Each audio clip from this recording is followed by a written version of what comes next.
Can I have your attention? And we can have a serious discussion on reality.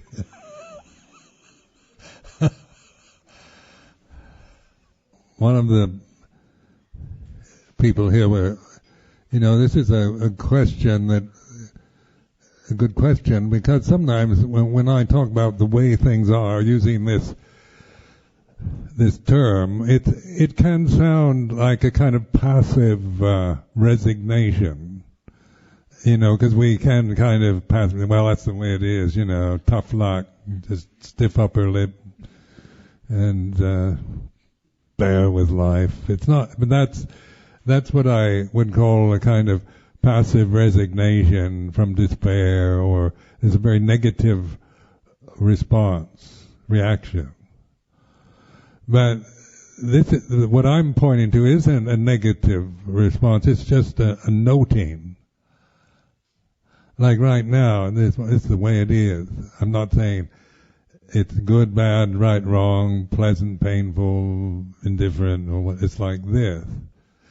And then now when I reflect like this, then I feel this sense of embracing the moment. I'm not trying to do anything with it or change it or exaggerate it or make it into anything more, but just recognizing.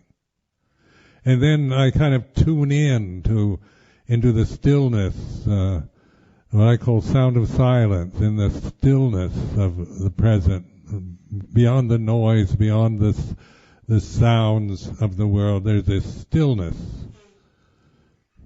and you begin to recognize it behind everything, so that it's always present here and now. And then the various conditions arise and cease, come and go in the stillness.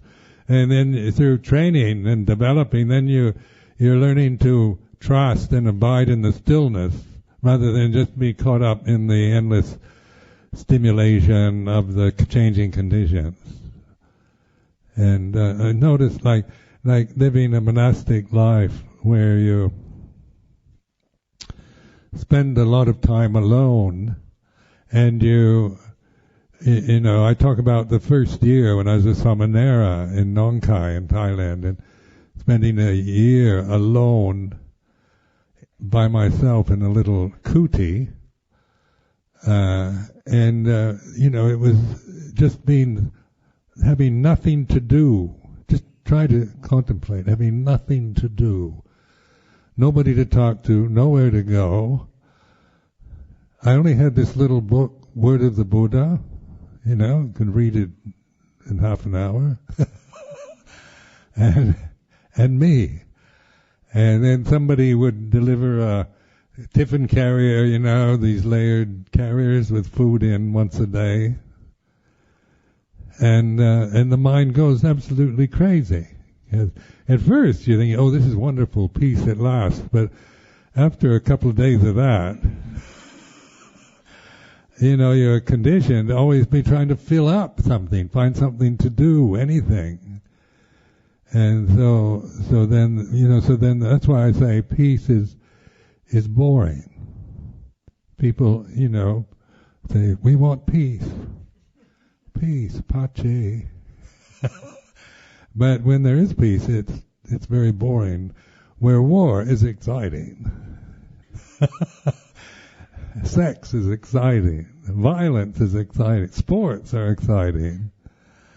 Melodramas, like soap operas and that.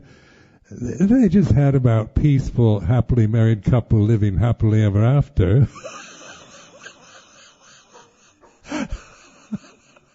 It'd be boring, wouldn't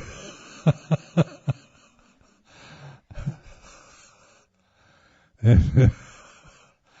Wonder what, if the archers were just good-natured English people that only were happy and fit and did meditation practice every day and obeyed all the laws, never complained, nobody'd listen. Reflecting on, peace as an ideal, and then the reality of peace. Now, in in the training, like you learn to, like in my own practice, I had this insight into peace, but then my conditioning was not anything but peaceful, and so it reacted in all kinds of strange ways. So I had hallucinations, all kinds of emotional memories of the past from way back, the early childhood, and I started, began to hallucinate sometimes and start imagining things. I get the paranoia and just this feeling of, despair, and all these very negative emotions were dominant the first couple of months. And then, but through the kind of just accepting them, they are the way they are, then eventually it's like a cleansing process. And all these repressed feelings and fears that I'd accumulated I was 32 at the time, for 32 years, suddenly they all had an opportunity to go out. So one time I had this hallucination, and I was sitting there in my kuti in the daytime, and I saw my mother walk out of my brain. I really did. Now, can you imagine anything?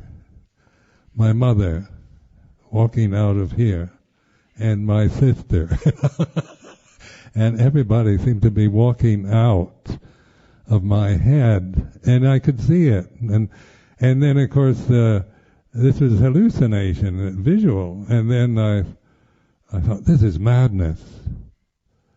I've gone bonkers. I'm crazy. But then something in me knew that it wasn't that, because I didn't feel crazy. It was just like things that accumulate in one's in one's mind over years that we tend to dismiss or not notice or resist. Through meditation, we began to no longer try to control the mind, and just distract ourselves every time we feel a bit of discomfort or fear or anxiety about life. Patient endurance, and pretty soon these things that one has been frightened of or resistant to or refusal to acknowledge, they'll pass through consciousness, and it is like a purification process. So that's letting go, and the way it is, like this sense of this intuitive awareness. Even though emotionally I thought, I'm going crazy, this is madness. I've lost my mind. There was the emotional reaction. But behind that was the discerning ability to this. It is the way it is, and it's going away. It's not coming in.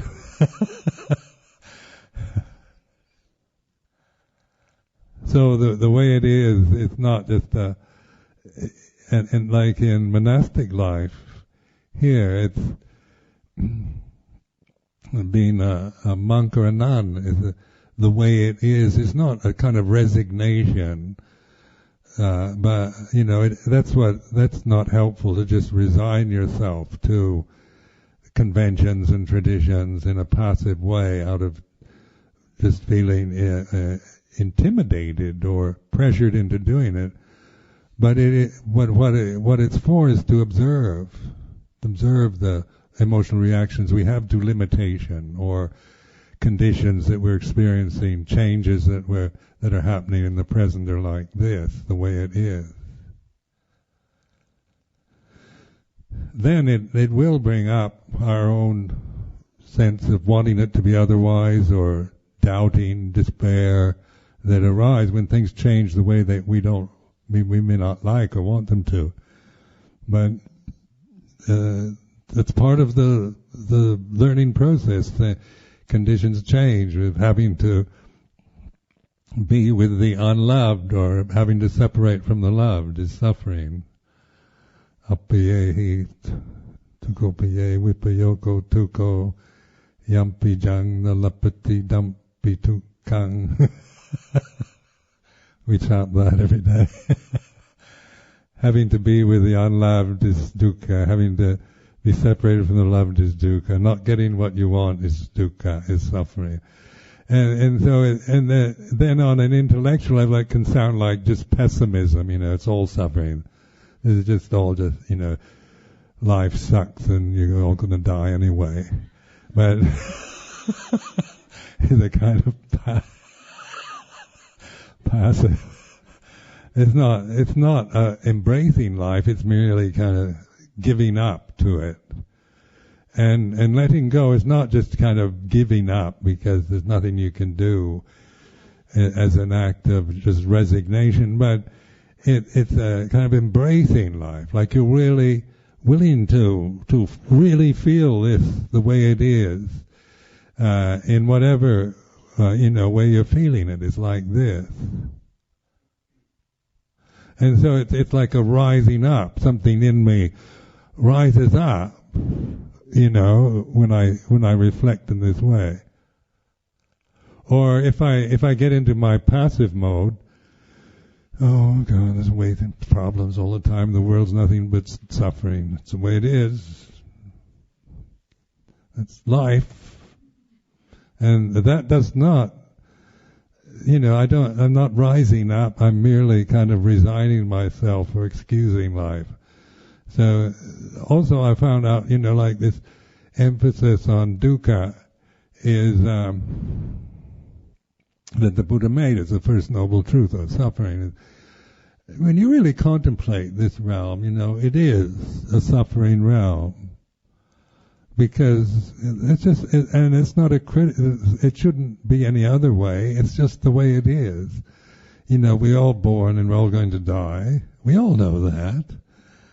And then we all have to experience the growing pains as children with childhood diseases, and then we become self-conscious when we go to school and compete and get jealous and envious and all kinds. These are basic human experiences that happen to everyone. And then growing up, and then getting old and being considered a success or a failure, being approved of or resented by the society, we all have to experience various permutations on these themes throughout a lifetime. So then, and this is all bearable when we have this perspective. So it kind of, I like some of these Christian saints, that feel a joy at being able to bear the cross, or it's a kind of opportunity rather than a kind of self-flagellation and feeling life is terrible and treating me badly. So and just to encourage this sense of embracing life, like this word embracing, when it's like it's taking everything. When you embrace somebody, you're embracing the whole being, not just the bits you like. So, and apply that to life. Embracing life isn't approving or pretending that it's something it's not, but it's a willingness to rise up to it and learn from it. See everything as opportunity to learn. And then to develop a more conscious sense of trusting yourself to observe. Because when you think about yourself from the ego level, you'll always get caught in doubt and I'm not ready, I'm not good enough, don't have enough samadhi, don't have enough practice, I still have so many emotional hang-ups, and I'm not. And you go on like that, I guarantee if you never see through that, it'll go on, carry you through the rest of your life. It just doesn't shut up until you begin to observe it. And then you're no longer feeding it or resisting it, but you you're learning all these conditions. The sense of yourself as this person, this personality, this physical form is then seen from a wisdom level rather than from the personal judgmental level that we tend to operate from, that we're kind of victims of, caught into that conditioned realm. Are there any questions? Yes?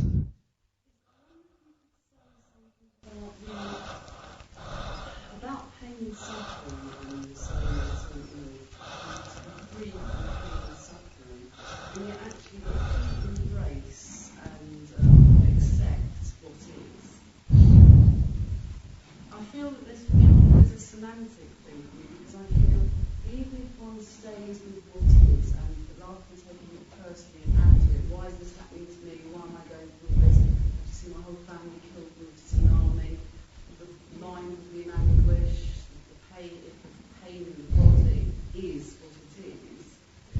So is it more about embracing that's what it's like being a human being, rather than adding to it, oh my God, my life is like this is all happening to me, and feeding that energy?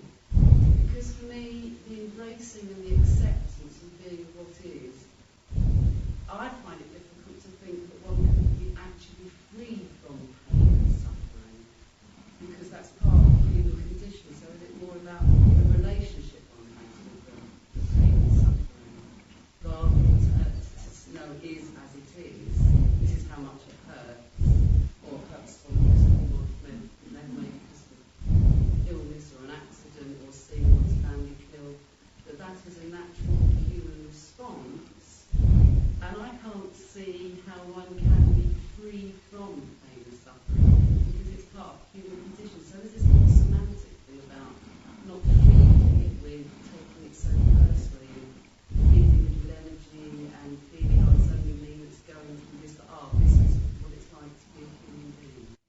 Right, you're right. That's very important. Like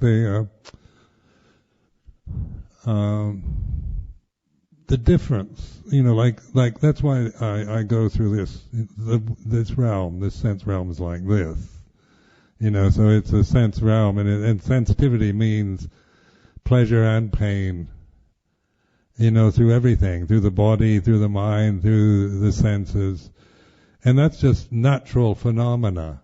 That's not. It's this realm we live in is a sense realm. And sensitivity, and these are sense forms, so they feel all the time. You feel hot or cold or hungry or thirsty or whatever. And that's just part of the karma being human and living on planet Earth. It's like this. But then the suffering of the First Noble Truth isn't about that. It's about ignorance, wanting it to be otherwise.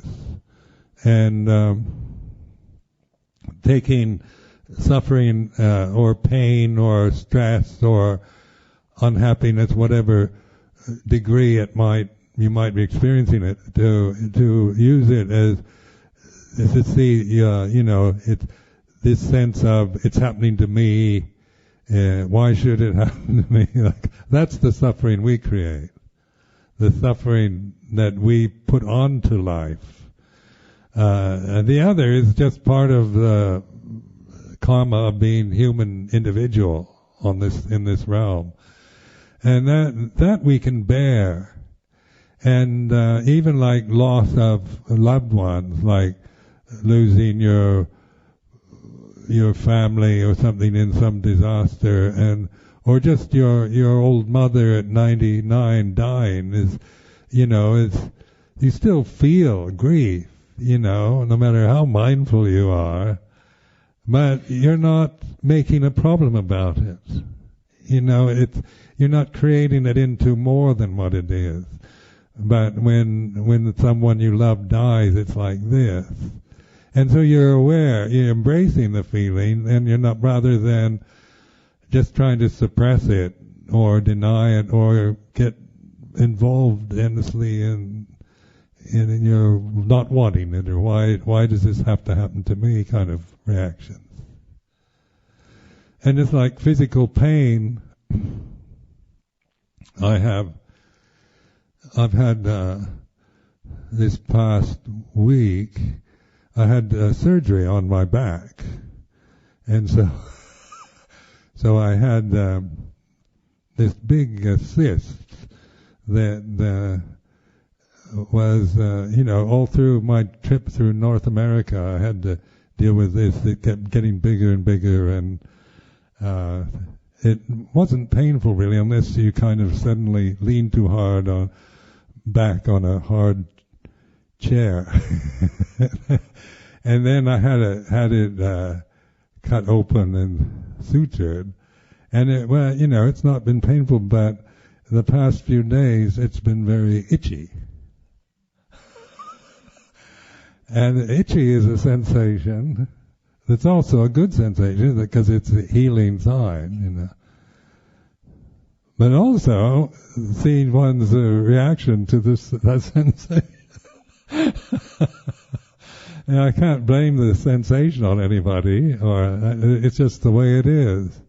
And the more I kind of relax with it and just let it be, then I don't suffer from it.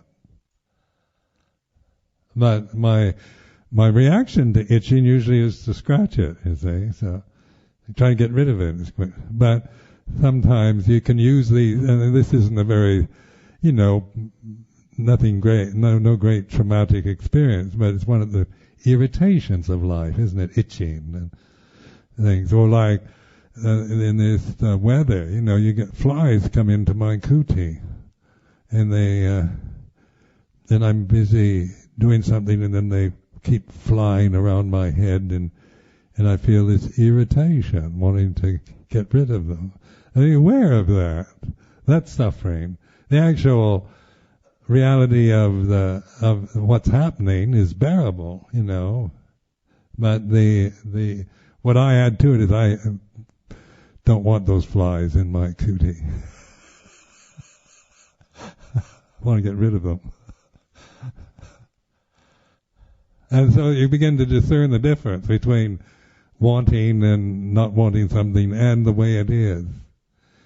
Then of course we can be very practical. Like if we have like monks, we can't kill any creatures. So if we have a way of escorting the flies out of the kuti, we're allowed to do that. And sometimes I do take time to scratch my sutures just for the sheer pleasure. It's not like being tough on yourself, but also, learning just in little ways. Sometimes before they get too big, this is what I recommend, Don't wait till the great tragedies and catastrophes of life get at you, but, so much of our life is neither one thing or the other. It's like irritating or disappointing or annoying or whatever. And these are all opportunities to develop mindfulness before it gets too, something really strong, something powerful happens. Because then it was just these little things that, one develops increasing sense of confidence in mindfulness and learning, from just the human condition that you're experiencing.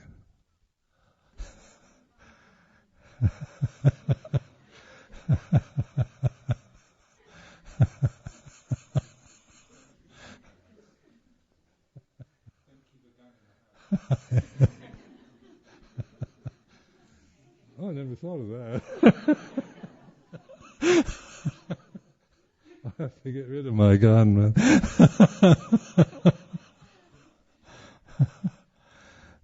Yeah, well, that's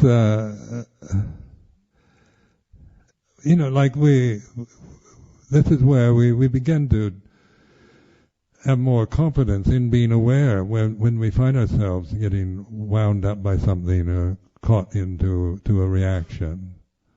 And but it's not judgmental. It's not saying I shouldn't or that, because then it gets into judging and ideas and guilt and maybe blame somebody else. But it's like willing to learn where where you feel most threatened. What happens when you feel, being threatened by something or by somebody's comment or insult or whatever it might be. So it's because life is about praise and blame and success and failure. So this observing is what we can do. And I found it, then it really helps you to get perspective on and develop more confidence in your awareness of situations, not be so sensitive and threatened by life. Because some people, they're so afraid you're going to upset them, and some people are so sensitive that you look cross-eyed and they get terribly upset. And there's a time for political correctness where you're supposed to say everything, never say anything that offends anyone. This kind of desperate attempt to not offend anybody and not be able to say anything very genuine. But so when like in Thailand, for example, they would when I came to live here in England, I gained a lot of weight. I used to be very thin, skinny in Thailand, and then gaining a lot of weight here. I'd go back to Thailand and they say, "My God, you're fat."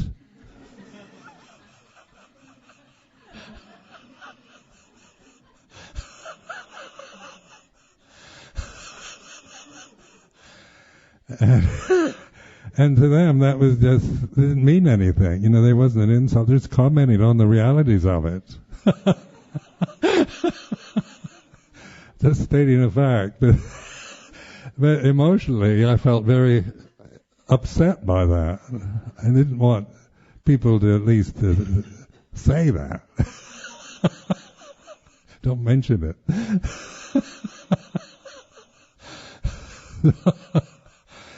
So it was just using something like that with, feeling, because I knew that they weren't, I trust Thai people enough, they weren't insulting me, they weren't being malicious or mean, but just stating a fact, which I didn't like to hear, because I, didn't like to think of myself as fat.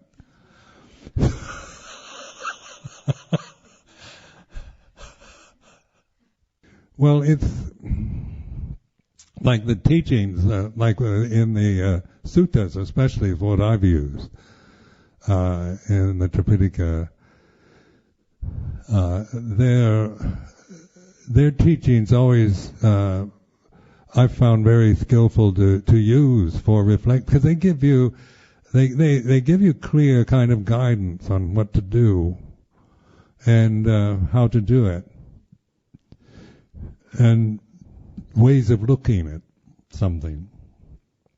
Or they have lists of things. Sometimes Theravada Buddha comes across, and it's pretty just like an inventory of human condition, 10 of this, 7 of that, and it can look pretty dreary if you want to looking for more kind of mystical terminologies and inspiring teachings. But they do have their point, it's more practical.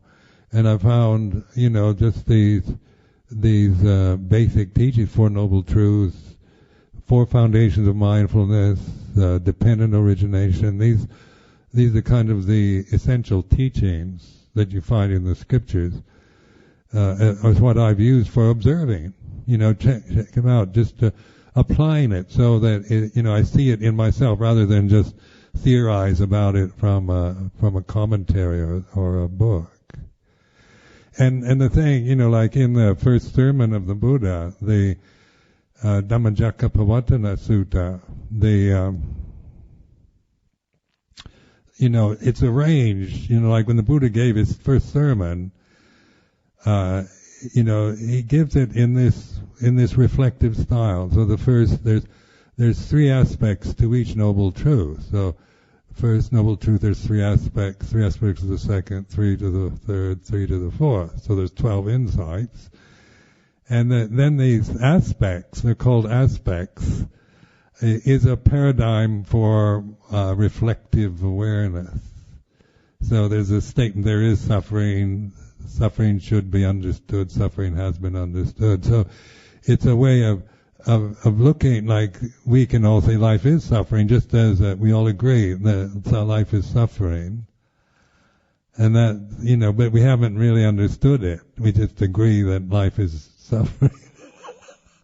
and then somebody might disagree. But when we're not trying to convert people to believe that life is suffering, but taking just this very ordinary human experience of dukkha and investigating it as you experience it.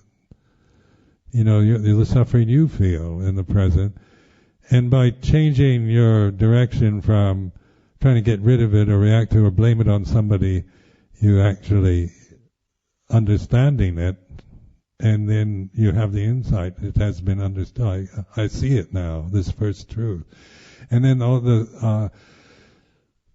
Four Noble Truths have that pattern to use. So, and it gives you, the first one is to understand, the second one is to let go of the causes, the third one is to realize the end, when suffering ceases, and the fourth is the way of living to not create suffering, no longer create suffering out of ignorance. And this is like this. But even in the scripture, in the Tripitaka, the Buddha in his lifetime, after he was enlightened, he had to get old, and he still suffered from old age, sickness, death, just like any other creature. He still had, you read the stories about the life of the Buddha after enlightenment, and it was, he was praised and blamed and plotted against. People tried to kill him, trying to spread scandals about him. He had difficult disciples that did terrible things. And he didn't, he had anything that happened to me in this life falls into being almost mild or nothing compared to what you read the Buddha had to put up with. In the scriptures. But this is a good sign, you see, for us to contemplate. He didn't really get out of the realm of suffering as a creature, but he did through discernment, through wisdom, and then he still had to bear with the aging of a body and its pains and its problems and the society he lived in. But he didn't create suffering around it. So you never hear the Buddha and never, blaming anybody or complaining. Just sometimes, the interesting story about these monks making a big problem around the Vinaya, and he gets fed up and leaves, and retires.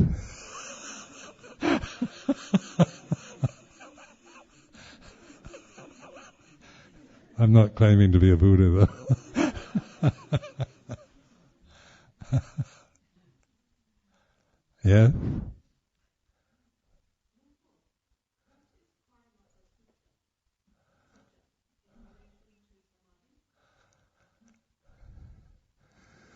Paramatta Satya is, of course, defined as ultimate reality.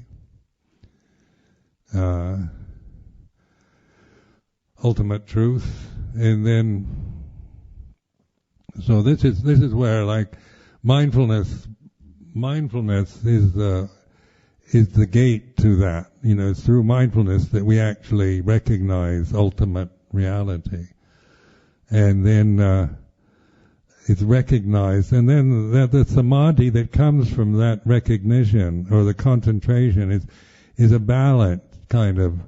It's not focused on, it's not a samadhi that absorbs into something to exclude, but it's more like a balance of factors. Like in the Eightfold Path, you have the Samma Vayamo, Samma Sati, Samma Samadhi, where the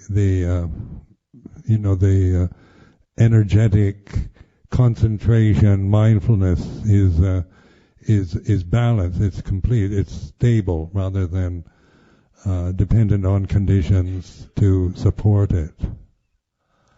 But you see, Paramatta, like there's Samuti Satya, Paramatta Satya, and Luang Por Chah used to talk a lot about that, using the Samuti Satya. In Thai they just say Samut, and it's conventional reality.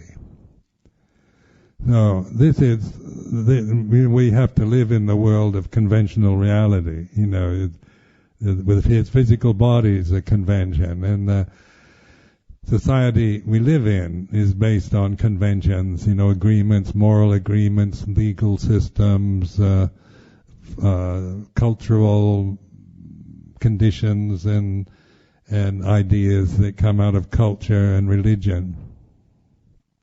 And so even like the Vinaya is Samuti Satya. It's just a structure for use, but mainly to develop mindfulness around. It's not an end in itself. And then Paramatta Satya is where the result of letting go of the conventions, but it does not mean like destroying anything or getting rid of, but no longer this blind attachment. Like I could see how in religion, any religion, the problems that we have in religious is attachment to the samut, to the structure, to the conventional form, in which we're attached to it, but we don't see the attachment. And then, so then we form strong opinions about if something doesn't fit into our way, our convention, it's wrong. So if you don't, like the Christian conventions that are different than the Buddhist ones. So if one is attached to the Buddhist conventions out of ignorance, then you can only see Christianity as wrong. It's not Buddhist, so it's wrong. There's logic there. And the same Christians do that. They're very good at that. And, condemning all other religions. But the convention itself is strictly samuti satya, or conventional reality, not to be rejected, but to be recognized, its limitation. And then if it's a religion, you say, what is a religion? Is Buddhism a religion? People ask this question, because you don't have belief in God as its basis. And but religion, in terms of the word itself, is from a Latin word, religio, which means it's the bond that you make to the ultimate, that conventional form that points to the ultimate. So like in my case, becoming a Buddhist monk was like forming a bond, taking on the rules, the life of the Buddhist monk is a conventional form, but it's not an end in itself. It's merely for expedient means pointing at Paramatta Satya. To keep reminding you, to encourage and keep pointing at ultimate reality rather than at conventional reality. So this is, trying to put into perspective the use of convention, because it can be dismissed or rejected. Like people don't like the conventional forms of religion sometimes, or think they're outdated or whatever. So, and then they have reason to believe it, because a lot of people are attached to their conventional forms, which they can't see beyond. It's like the finger pointing at the moon. It's pointing at the moon, not and you only look at the finger, you'll never see the moon. So this is, just see, like I think if it's a real religion, meaning it's a conventional bond you make to use these conventions for looking in that direction of Paramatta Satya and recognizing it, realizing it. And then the conventions can vary. It doesn't mean they all have to have the same. You all have to use the same convention. Because each one of us has to learn from the way we are. You can't learn from the way I am. And so I heard a Tibetan monastery, there's a sign saying 88,000 monks, 8,000 paths. And here there are 22 bhikkhus, 22 paths.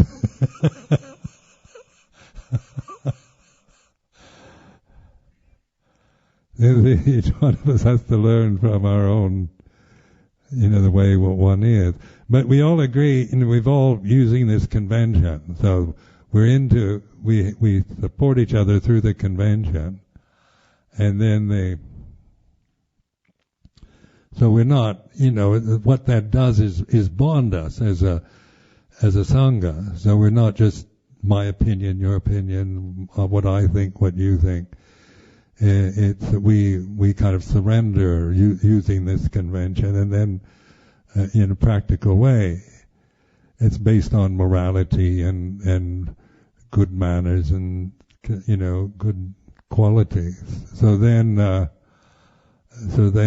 we can learn to live with each other in our different kind of karmic extremities.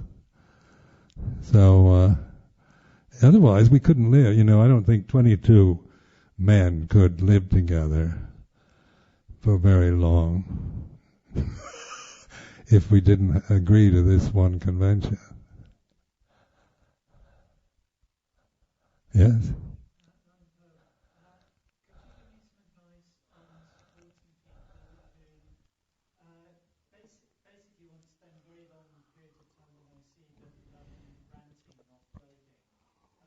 Have you suggested that?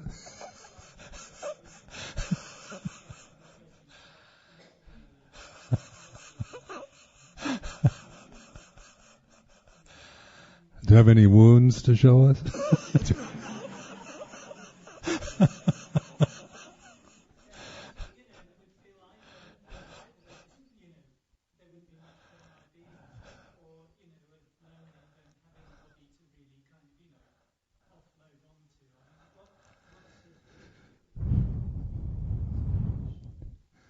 Well, I mean, if they're not open to other suggestions, there's nothing much you can do. But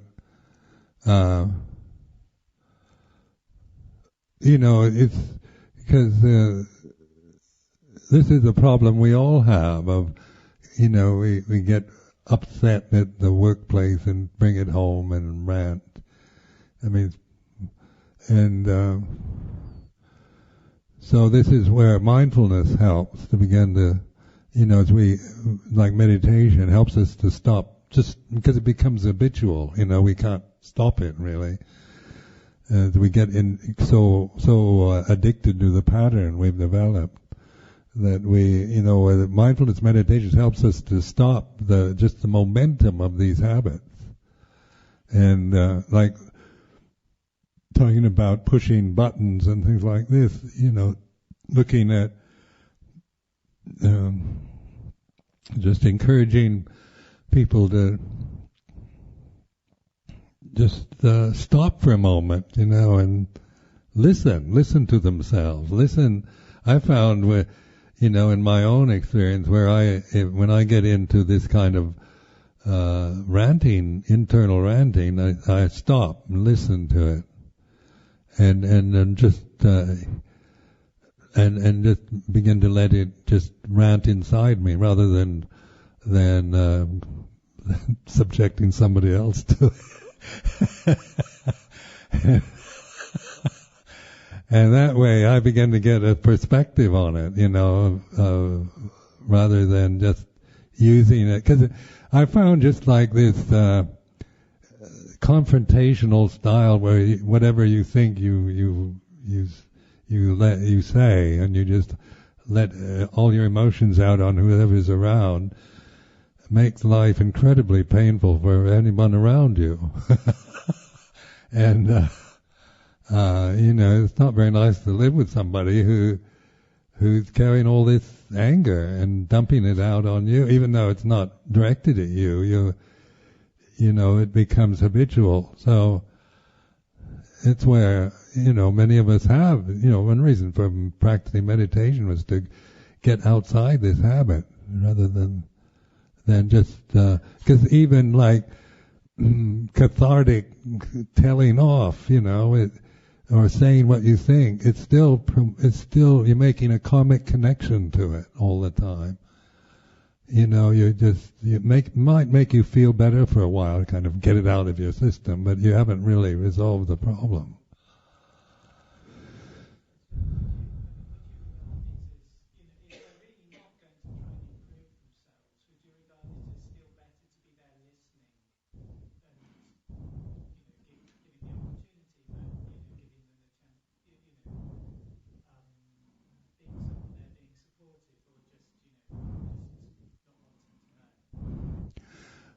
I'd say I wouldn't support it.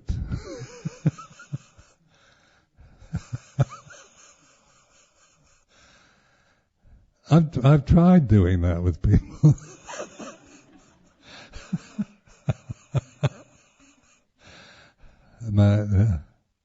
I found it didn't really, it made me miserable too. And so, you're making people around you miserable. And you might love the person doing it, but what they really need is, shut up. Stop. One of these friends kind of, what do you call it, tough love kind of friend.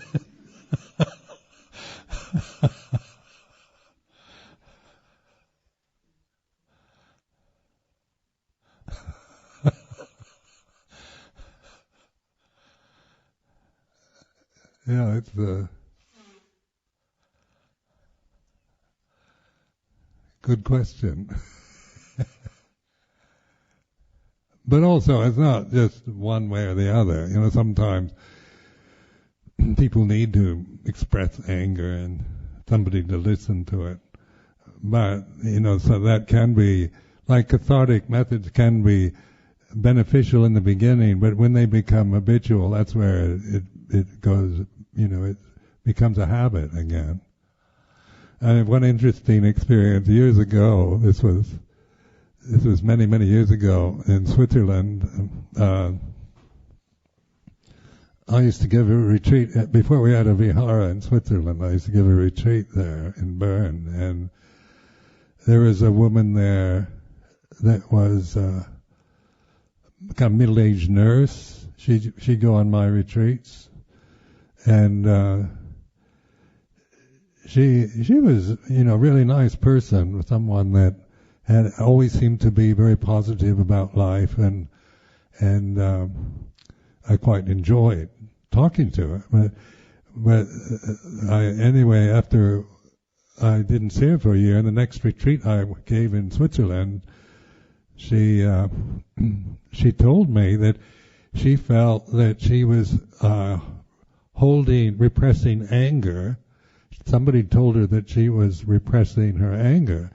So she did this anger therapy where she would go and hit pillows and shout, I hate you or whatever, but aiming always at a pillow.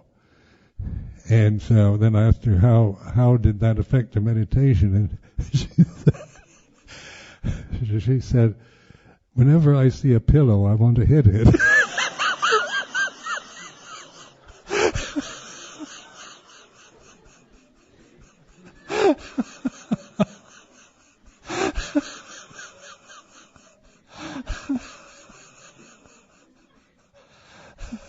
she became habituated, addicted to hitting pillows.